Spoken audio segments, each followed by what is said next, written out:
السلام عليكم ورحمه الله وبركاته. ازيكم؟ اخباركم ايه؟ يا رب تكونوا بخير. النهارده هتكلم معاكم ان شاء الله في مواضيع مهمه جدا، حتى المحامين بيقلقوا يتكلموا فيها علشان دايما بيبقى عليهم رقابه، فان شاء الله نكون قد المعلومه ونكون قد المعرفه باذن الله. النهارده هكلمك في مواضيع اللجوء.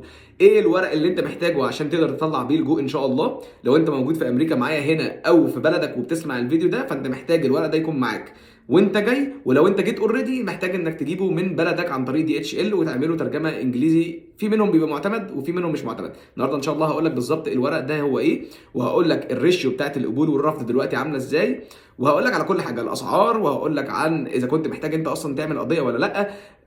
يعني يبقى عندك قضيه ولا لا. فانا هكلمك في كل حاجه ليها علاقه بالموضوع ده ان شاء الله النهارده، فركز في الكلام باذن الله، ويا رب ما اكونش طويل عليك. ولو الفيديو ده ما خلص بالسلام عليكم ورحمه الله وبركاته، فتعرف ان بقيته موجود على اليوتيوب، فممكن تخش تشوفه على اليوتيوب باسم ناصر جاكسون.